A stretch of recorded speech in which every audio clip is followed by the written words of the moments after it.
नमस्कार दोस्तों, आपका स्वागत है भारतीय स्वदेशी चिकित्सा चैनल पे। दोस्तों, पिछली वीडियो में हमने बात की थी राजीव दीक्षित जी के निधन के बारे में। किस तरह से विवादास्पद तरीके से उनका निधन हो गया था और किस तरीके से उनकी मौत आज भी रहस्यमयी बनी हुई है। उत्तराखंड की सरकार को भी निवेदन है कि वो कृपया इस पे संज्ञान जल्द से जल्द ले और जांच बिठाएं। यदि वो जांच नहीं बिठाते हैं तो हम सीधा सुप्रीम कोर्ट जाएंगे और इस जांच को हम करवा के ही रहेंगे। दोस्तों, आज की इस वीडियो में हम जानेंगे राजीव दीक्षित जी के राष्ट्रवाद के बारे में, उनका स्वदेशी को लेके पूरा क्या मानना था, क्या प्रचार था और उनका विदेशी कंपनियों के बारे में क्या मानना था। तो आइए दोस्तों, शुरू करते हैं वीडियो को। राजीव जी का मानना था कि भारत का पूरा मौजूदा सिस्टम पश्चिमी देशों का पिछलग्गू हो गया है, जिसको बदलने की अति आवश्यकता है। भारत के एजुकेशन सिस्टम को मैकॉले की देन बताने वाले राजीव जी के मुताबिक एजुकेशन के लिए गुरुकुल सिस्टम ही बेस्ट सिस्टम है। यहाँ की जुडिशरी और लीगल सिस्टम अंग्रेजों के बनाए हुए कानून की फोटोकॉपी जैसा लगता है, जिससे कई कानून भारतीयों को अपमानित करने वाले हैं और इन्हें बदलने की बहुत ही ज्यादा जरूरत है। इकोनॉमिक सिस्टम के बारे में भी राजीव जी का मानना था कि देश का टैक्सेशन सिस्टम डिसेंट्रलाइज्ड कर देना चाहिए, क्योंकि यही देश में भ्रष्टाचार की जड़ है। राजीव जी का दावा था कि देश का 80% टैक्स रेवेन्यू नेताओं और ब्यूरोक्रेट्स के हिस्से में जाता है। भारत के बजट सिस्टम को ब्रिटेन से प्रेरित बताने वाले राजीव जी 500 और 1000 के नोट बंद करने की सलाह देते थे।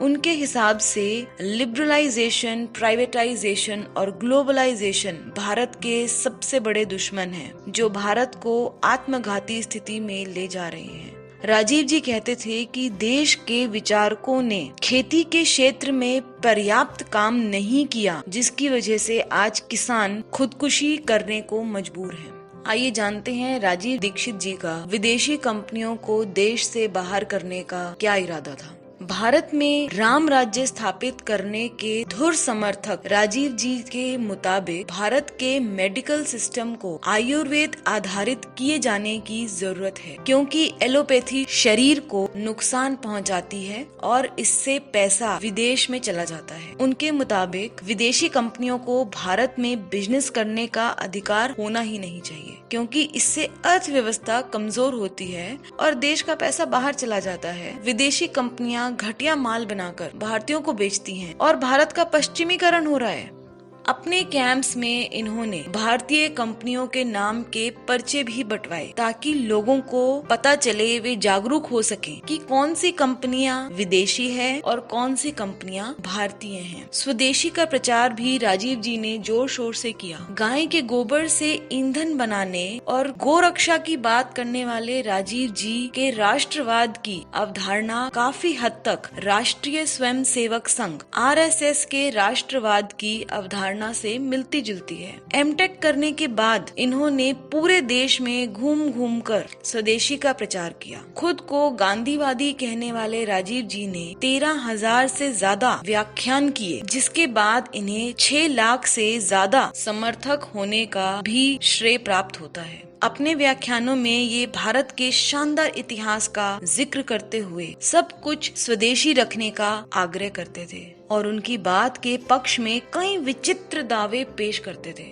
हालांकि इनमें से कुछ दावे गलत भी साबित हुए, परंतु अत्यधिक दावे सत्य ही साबित हुए। दोस्तों, आज की इस वीडियो में इतना ही। हम अपनी अगली वीडियो में आपसे बात करेंगे राजीव दीक्षित जी के अचंभित कर देने वाले कुछ 10 दावे। तो दोस्तों, बने रहिए हमारे चैनल के साथ और हमारे चैनल पे दी गई और वीडियोस को भी देखें, जिससे आप स्वदेशी को अपने जीवन में अपना सकें, अपनी रसोई घर से ही अपना पूरा इलाज कर सकें। हमारी रसोई में सभी तरह के मसाले इत्यादि उपलब्ध हैं, जो हमें स्वस्थ रखने में पूर्ण तरीके से सक्षम है। और गले और छाती की कुछ बीमारियां हैं, जैसे खांसी है। खांसी में हल्दी बहुत काम की है।